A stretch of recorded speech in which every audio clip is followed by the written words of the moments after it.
கேட்டீங்க அப்படின்னா நீங்க எப்பயுமே டெவலப்மெண்ட் பத்தி தான் பேசுறீங்க. ஃப்ரண்ட் எண்ட் டெவலப்மெண்ட்க்கு வீடியோ போட்டிருக்கீங்க, பேக் எண்டுக்கு போட்டிருக்கீங்க, ஃபுல் ஸ்டாக்கு போட்டிருக்கீங்க. பட் இப்போ நீங்க டெஸ்டிங் பத்தி பேச மாட்டீங்க. டெஸ்டிங்ன்றது அவ்வளவு இம்பார்ட்டன்ட் கிடையாதா? டெவலப்மெண்ட் பெருசா டெஸ்டிங் பெருசா நிறைய கம்பேரிஷன்லாம் கேக்குறீங்க. ஆக்சுவலி நம்ம அந்த மாதிரி கம்பேர் பண்ண முடியாது டெஸ்டிங்கையும் டெவலப்மெண்ட்டையும். ஏன் அப்படின்னு பாத்தீங்க அப்படின்னா ஒரு ஐடி கம்பெனில ஒரு ப்ராடக்ட் டெவலப் பண்ணி அதை வந்து ஒரு நீங்க டெலிவரி பண்ற வரைக்குமே எல்லா ப்ராசஸுமே நடக்கிற எல்லா ப்ராசஸுமே இம்பார்ட்டன்ட். அதுல இன்வால்வ் ஆகுற ஒவ்வொரு ப்ராசஸுமே ரொம்ப ரொம்ப இம்பார்ட்டன்ட். அதுலயுமே மேஜர் இம்பார்ட்டன்ட் பாத்தீங்க அப்படின்னா டெவலப்மெண்ட். ஏன்னா அதை வச்சுதான் நீங்க ஒரு கோட் எழுதி தான் உங்களோட ப்ராடக்ட் டெலிவரி பண்ண போறீங்க.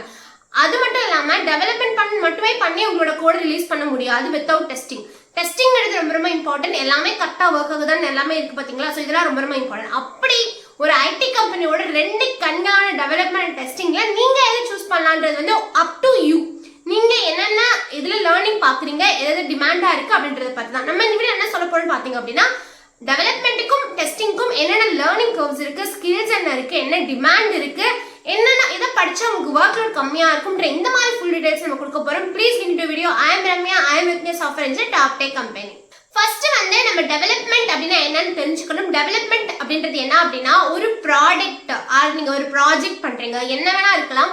அதுக்கு நீங்க ஒரு செட் ஆஃப் லைன்ஸ் கோட் எழுதுவீங்க பாத்தீங்களா? அந்த கோடுக்கு பேர் தான் வந்து டெவலப்மெண்ட். நம்ம ஒரு ப்ராடக்ட்டை வந்து டெவலப் பண்றதுக்கு நம்ம சைட்ல எழுதுற கோடிங்க்கு பேர் தான் வந்து கம்ப்ளீட் டெவலப்மெண்ட். அப்ப டெஸ்டிங் என்ன அப்படின்னா என்னன்னா டெஸ்டிங்ன்றது வந்து நீங்க எழுதின டெவலப்மெண்ட், நீங்க உருவாக்குன ஒரு டெவலப்மெண்ட் ஒரு ப்ராஜெக்ட்டை வந்து கரெக்டா ஒர்க் ஆகுதா அப்படின்ற மாதிரி செக் பண்றது. இந்த கரெக்டா ஒர்க் ஆகுதான்ற ஒரு லைன்ல டெஸ்டிங் அடங்கிடாது. பட் உங்களுக்கு ஓவர்வியூக்காக நான் இந்த ஒரு வேர்ட் சொல்றேன். ஸோ இதுதான் வந்து ஒரு சிங்கிள் லைன் ஆஃப் டெவலப்மெண்ட்னா என்ன, டெஸ்டிங்னா என்ன.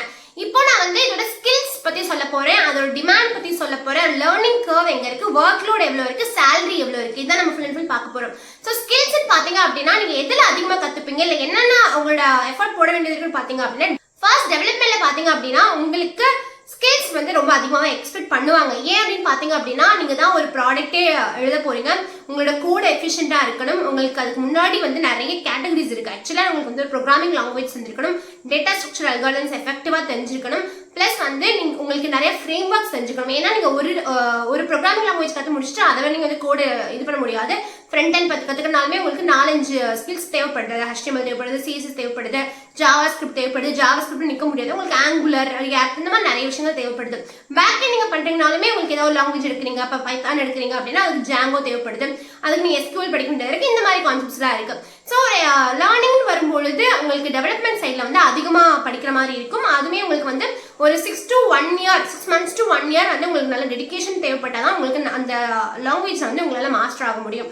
ஸோ அதர் ஹேண்ட் டெஸ்டிங் பாத்தீங்க அப்படின்னா நீங்க மேனுவல் டெஸ்டிங்கரா போனீங்க அப்படின்னா உங்களுக்கு அவ்வளோ லேர்னிங் அதிகமா இருக்காது. ஏன்னா நீங்க வந்து 1 or 2 times நீங்க வந்து அந்த ஒரு வெப்சைட் வந்து டெஸ்ட் பண்ணிட்டே இருந்தீங்க அப்படின்னா உங்களுக்கு ஆட்டோமேட்டிக்கா அது வந்து உங்களுக்கு மெமரிஸ் ஆயிடும். நீங்க வந்து உங்களுக்கு யாரோட ஹெல்ப் இல்லாம உள்ள பண்ணிடுவீங்க. இதே நீங்க ஆட்டோமேஷன் டெஸ்டிங்கா போனீங்க அப்படின்னா அது ரொம்ப ரொம்ப வேல்யூ கொடுக்கும். அதுல நீங்க கோட எழுதுற மாதிரி வரும், இல்லைன்னா கோட புரிஞ்சுக்கிறபடியாவது இருக்கும். நீங்க என்ன எழுதின கோட உங்களுக்கு அந்த அண்டர்ஸ்டாண்டிங் இருக்கணும். ஸோ அதுக்கு பேசிக்கா ப்ரோக்ராமிங் நாலேஜ் தேவைப்படும். ஸோ ப்ரோக்ராமிங் நீங்க உள்ள வரும்பொழுது உங்களுக்கு ஆப்வியஸா ஓரளவுக்கு நீங்க டெடிகேட் டைம் ஸ்பெண்ட் பண்ணி அதை லேர்ன் பண்ண வேண்டியதா இருக்கும். ஸோ நீங்க ஆட்டோமேஷன் டெஸ்டிங் பாத்தீங்க அப்படின்னா உங்களுக்கு லேர்னிங் கர்வ் ரொம்ப நல்லாவே இருக்கு. டிமாண்ட் எதுக்கு இருக்குன்னு பாத்தீங்க அப்படின்னா டெவலப்மெண்ட்டுக்கு வந்து அதிகமாவே டிமாண்ட் இருக்கு. பட் இதில் நோட் பண்ண வேண்டிய விஷயம் என்ன அப்படின்னா இந்த டிமாண்டுங்கிறது நீங்க எந்த லாங்குவேஜ் படிக்கிறீங்க, என்ன டெவலப்பரா இருக்கீங்கன்ற அளவுக்கு தான் உங்களுக்கு டிமாண்ட். ஃபார் எக்ஸாம்பிள் நீங்க வந்து ஒரு C# டெவலப்பரா இருக்கீங்க, நீங்க ஒரு ஜாவா டெவலப்பரா இருக்கீங்க அப்படின்னா இந்த மார்க்கெட்ல ஜாவா டெவலப்பருக்கு எவ்வளவு டிமாண்ட் இருக்கு, C# டெவலப்பருக்கு எவ்வளவு டிமாண்ட் இருக்குன்றத பொறுத்து தான் உங்களோட டெவலப்மெண்ட்ல உங்களோட டிமாண்ட் வந்து நோட்டீஸ் பண்ணப்படும். இதே நீங்க டெஸ்டிங்கா இருந்தீங்க அப்படின்னா டெஸ்டிங்குமே பயங்கரமா டிமாண்ட் இருக்கு. நான் ஆல்ரெடி சொன்ன மாதிரி உங்களோட ஒரு வெப்சைட்டை வந்து நீங்க லான்ச் பண்ணணும், ஒரு லைவுக்கு போகணும் அப்படின்னாவே வித்தவுட் நீங்க டெஸ்டிங் அப்ரூவல் இல்லாம உள்ள போகவே முடியாது. எல்லாரும் ஒர்க் பண்ற நிறைய பேருக்கு தெரியும் டெஸ்டிங்கோட அப்ரூவல் கிடைக்கின்றது எவ்வளவு பெரிய கஷ்டமான இருக்கு. செக்யூரிட்டி அப்ரூவல் ரொம்ப ரொம்ப இம்பார்ட்டன்ட். ஸோ அதுக்குமே டிமாண்ட் வந்து ரொம்ப ரொம்ப ஹையா இருக்கு. ஸோ இதுக்குமே வந்து நீங்க டெவலப்மெண்டா டெஸ்டிங் நம்ம சூஸ் பண்ண முடியாது. ரெண்டுக்குமே டிமாண்ட் ரொம்ப ரொம்ப அதிகமா இருக்கு.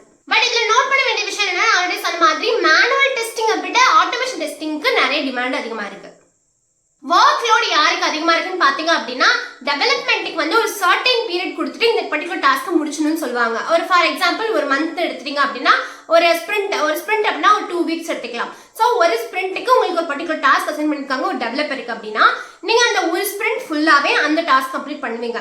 ஸோ கம்ப்ளீட் பண்ணி முடிச்சதோட நான் சொன்ன மாதிரி டைரக்டா வந்து நம்ம டிப்ளை பண்ண முடியாது. நம்ம செக்யூரிட்டி அந்த டெஸ்டிங்கும் நமக்கு நடக்க வேண்டியது இருக்கும்.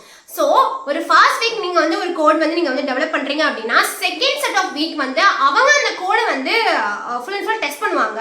ஸோ ஒரு மேனுவல் டெஸ்ட்டோ ஆட்டோமேஷன் டெஸ்ட்டோ அவங்க பண்ணுவாங்க. ஸோ இதுல வந்து அப்போ ஒர்க் லோடு யாருக்கு அதிகமாக இருக்குன்னு பாத்தீங்க அப்படின்னா நீங்க எவ்வளோ இன்புட் போட்டு உங்க டாஸ்க்கை முடிக்கிறீங்களோ நீங்க முடிச்ச டாஸ்க் செட் பண்ற அந்த ஒர்க்குமே அவங்களுக்கு தான் இருக்கு. ஸோ இது ரெண்டுக்கும் ஈக்குவல் ஒர்க் தான் வரும். ஸோ அந்த அளவு ஒர்க் வந்து ரெண்டு பேருக்கு யார் அதிகம்னு நம்ம சொல்ல முடியாது. ரெண்டுக்கும் ஈக்குவல் ஒர்க் இருக்கு. பிகாஸ் உங்களோட டாஸ்க்கை அவங்க செக் பண்றதுனால அவங்களுக்கும் சேம் ஈக்குவல் ஆஃப் எஃபர்ட் அவங்க போட வேண்டியதா இருக்கு. லேர்னிங் கர்வ் யாருக்கு ரொம்ப அதிகமா இருக்குன்னா யாரா இருந்தா வந்து டெவலப்மெண்டா இருந்தா லேர்னிங் நிறைய கத்துக்கலாமா அது வந்து டெஸ்டரா இருந்தா நிறைய கத்துக்கலாமான்னு பாத்தீங்க அப்படின்னா லேர்னிங் வச்சு பார்க்கும்பொழுது டெவலப்மெண்ட் சைடு வந்து பயங்கரமா லேர்னிங் இருக்கும். ஏன்னா 1 or 2 இயர்ஸ்க்குள்ள நீங்க ரொம்ப ஸ்ட்ரகிள் பண்ற மாதிரி இருக்கும். உங்களுக்கு எதுவுமே தெரியாத மாதிரி இருக்கும். நீங்க நிறைய விஷயம் கத்துப்பீங்க. நிறைய டெக்னாலஜிஸ்ல ஒர்க் பண்ற மாதிரி இருக்கும். ஆல்ரெடி சொன்ன மாதிரி ஒரு டெக்னாலஜி படிச்சா போதாது. நீங்க ஃப்ரேம் ஒர்க்ஸ் படிக்கணும், டிபி பத்தி தெரிஞ்சுக்கணும், ஃப்ரண்ட் எண்ட் படிக்கணும், பேக் எண்ட் படிக்கணும். இல்ல நீங்க வேற ஏதாவது சூஸ் பண்றீங்க, ஆப் டெவலப்மெண்ட் பண்றீங்க அப்படின்னா அதுக்கும் நிறைய லாங்குவேஜ் படிக்கிற மாதிரி இருக்கு. ஸோ லேர்னிங்ன்றது ரொம்ப ரொம்ப ஹையா இருக்கும். டெஸ்டிங் சைட் பாத்தீங்க அப்படின்னா மேனுவல் டெஸ்டிங்கோட லேர்னிங் வந்து கொஞ்சம் கம்மியா தான் இருக்கு. பட் ஆட்டோமேஷன் டெஸ்டிங்க்கு அதிகமாவே இருக்கு. ஆட்டோமேஷன் டெஸ்டிங்ல நம்ம ப்ரோக்ராம் யூஸ் பண்றதுனால உங்களுக்குமே வந்து செலனியம் நிறைய அதுல வந்து நீங்க யூஸ் பண்ற மாதிரி இருக்கும். ஸோ அதுவுமே ரொம்ப ரொம்ப நல்லா தான் இருக்கு. லேர்னிங் கர்வ்ல ரொம்ப இம்பார்ட்டன்ட் நோட் பண்ற விஷயம் என்ன அப்படின்னா இதுக்கு it's completely up to the individual person. ஏன் அப்படி சொல்றேன்னு பாத்தீங்க அப்படின்னா நான் என்னோட லேர்னிங் இப்போ என்னோட 2 years ஆஃப் எக்ஸ்பீரியன்ஸ்ல நான் கத்துக்கிட்ட விஷயத்த சேம் 2 years ஆஃப் எக்ஸ்பீரியன்ஸ்ல ஒரு பர்சன் கத்துப்பாங்களான்னு கேட்டா நம்ம வந்து சொல்ல முடியாது. ஏன் அப்படின்னா நான் என்னோட 2 yearsல நான் போட்ட இன்புட் வேற, நான் படிக்கிற விதம் வேற, எல்லாமே வேற. சில பேர் 2 years ரொம்ப ஜாலியா வந்துட்டு கம்பெனிக்குள்ளேயே இருப்பாங்க. இல்ல சில பேர் வந்து இந்த 2 yearsல மாங்கான்னு கத்துக்கிட்டு அப்படியே ஒரு 5 years எக்ஸ்பீரியன்ஸ்ல கத்துக்க வேண்டிய எல்லாமே அந்த 2 yearsல கத்து முடிச்சிருப்பாங்க. ஸோ இந்த மாதிரி நம்ம லேர்னிங்ன்றது நம்ம எவ்வளவு கத்துக்கிறோன்றதா இருக்கு. நீங்க டெவலப்மெண்ட் சைட்ல இருந்தாலும் டெஸ்டிங் சைட்ல இருந்தாலும் நீங்க எவ்வளவு கத்துக்கிறீங்கன்றத வச்சுதான் உங்களோட லேர்னிங் கவுன்றது டிசைட் பண்ணப்படும். நிறைய பேர் வந்து சப்போர்ட் ரோல்ல இருப்பாங்க. பட் சப்போர்ட் ரோல்ல இருக்கவங்களுமே சூப்பரா கோடிங் போடுவாங்க. கிளவுட் பத்தி சூப்பர் நாலேஜ் இருக்கும் அவங்களுக்கு. ஏன் அப்படின்னா நீங்க சப்போர்ட்ல இருந்தாலும் உங்களோட பேஷன் ஒன்று இருக்கு, நீங்க கத்துக்கிற விதம்னு ஒன்று இருக்கு. நீங்க என்னதான் ஒர்க் பண்ணாலும் சைட்ல நீங்க எவ்வளவு கத்துக்கிறீங்களோ அதுதான் உங்களோட லேர்னிங் கர்வ் வந்து டிசைட் பண்ணும். சேலரி வைஸ் பாத்தீங்க அப்படின்னா டெவலப்பருக்கு சேலரி அதிகமாவே இருக்கு. நம்ம சொன்ன மாதிரி ப்ராடக்ட் பேஸ் கம்பெனிக்கு வந்து அவங்களுக்கு சேலரி ஒரு டெவலப்பிங் அப்படின்னாவே ஒரு 6 to 8 LP வரைக்குமே கொடுக்குறாங்க. சர்வீஸ் பேஸ் கம்பெனி அப்படின்னா 3.5 to 4.5 வரைக்குமே கொடுக்குறாங்க. பட் டெஸ்டிங்க்கு வந்து டெவலப்பர் காட்டிலும் சேலரி கொஞ்சம் கம்மியா. பட் உங்களுக்கு எக்ஸ்பீரியன்ஸா இருந்தீங்க அப்படின்னா உங்களுக்கு ஈக்குவல் சேலரி கொடுக்குறாங்க. அதாவது 4 years 5 years automation salary automation டெஸ்டிங்ல நீங்க பண்ணிருக்கீங்க அப்படின்னா உங்களுக்கு நல்ல சூப்பர் சேலரி கொடுக்குறாங்க. ஸோ இதுதான் வந்து டெவலப்மெண்ட் அண்ட் டெஸ்டிங் பத்தி. என்ன நீங்க வந்து எல்லாத்தையுமே ஈக்குவலா வந்து ரெண்டுமே நல்லா இருக்குன்னு சொல்லி முடிச்சிட்டீங்கன்னு சொல்லாதீங்க. ஏன் அப்படின்னா ரெண்டுமே ரொம்ப ரொம்ப இம்பார்ட்டன்ட். நான் ஃபர்ஸ்டே சொன்னதுதான் இது. டிஸ்க்ளைமர் மாதிரி நான் சொல்லிட்டேன். ஏன் அப்படின்னா ஐடியோட 2 கண்கள் தான் டெவலப்மெண்ட் அண்ட் டெஸ்டிங். இதுல ரெண்டுத்துல ஒண்ணு நம்ம சூஸ் பண்ணவே முடியாது.